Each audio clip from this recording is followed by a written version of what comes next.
नमस्कार दोस्तों, स्वागत है आपका मेरे नए YouTube चैनल सिंपल स्टोरी में। आज की मेरी कहानी का शीर्षक है प्यार का मौसम भाग 1।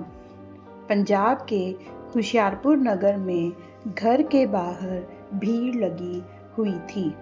सरिता देवी का आज सुबह सुबह ही निधन हो चुका था। परिवार के नाम पर उनकी एकमात्र बेटी सोनिया राजपूत थी। सरिता पिछले कई सालों से गंभीर बीमारी से जूझ रही थी और आज उन्होंने अपनी आखिरी सांसें लेते हुए दुनिया को अलविदा कह दिया। सोनिया की उम्र 21 वर्ष थी। वह कॉलेज के अंतिम वर्ष में थी। सरिता का निर्जीव शरीर उनकी आंखों के सामने सफेद चादर से ढका हुआ था। सोनिया की आंखों से आंसू बहते जा रहे थे। पास बैठी औरतें उसे दिलासा दे रही थी, लेकिन मां को खोने का दुख सिर्फ सोनिया ही जान सकती थी। अपना कहने के लिए एक वो ही तो थी इस दुनिया में। सरिता ने सोनिया को उसकी पढ़ाई के लिए इंदौर भेज दिया था, जिसकी खास वजह सिर्फ सरिता ही जानती थी। इंदौर में सोनिया नेशनल कॉलेज में पढ़ती थी और उसी कॉलेज के एक हॉस्टल में रहती थी। सोनिया बहुत ही कम बोलने वाली लड़की है। वे अपना अधिकतर समय किताबों में बिताया करती थी। कॉलेज में उसकी एकमात्र दोस्त थी मीनू गुप्ता, जो कि इंदौर में रहती थी अपने परिवार के साथ। मीनू और सोनिया दोनों बहुत अच्छी दोस्त थी। कॉलेज के 2 साल दोनों ने साथ साथ ही पूरे किए थे, लेकिन मीनू सोनिया को अभी बहुत कम जान पाई थी।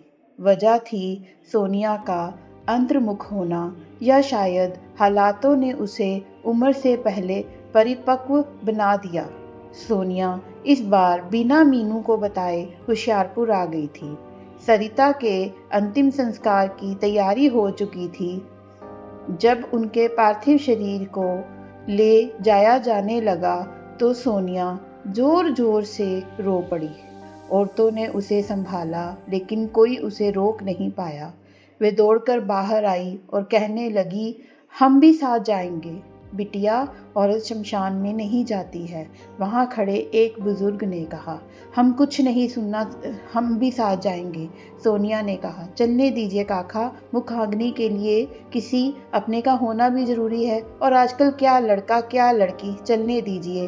पास खड़े विश्वनाथ ने बुजुर्ग आदमी से कहा।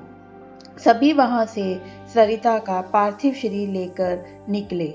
आंखों में आंसू भरे, हाथ में अग्नि का पात्र पकड़े सोनिया चली जा रही थी। उसके बेजान पैरों में जैसे हिम्मत ही नहीं थी। माँ के साथ उसने बहुत कम वक्त गुजारा था। न जाने वो कौन सी वजह थी जिससे माँ ने उसे हमेशा खुद से दूर रखा। सोचते हुए और बीती बातों को याद करते हुए शमशान आ चुका था। सरिता का अंतिम संस्कार किया गया। इकलौती वारिस होने के कारण उसी ने मुखाग्नि भी दी।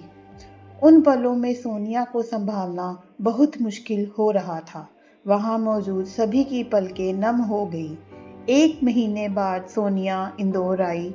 उसने कपड़े बदले और अपनी बुक्स उठाई, कॉलेज आ गई। ये थी हमारी आज की कहानी का भाग 1। इसका भाग 2 हम कल दोपहर तक अपलोड कर देंगे।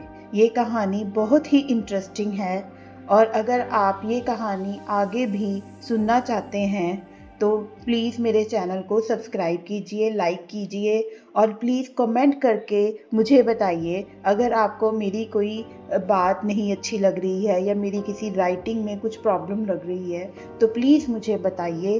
तो इससे मेरे आगे आगे जो भी मेरी कहानियाँ होंगी उसमें सुधार आएगा।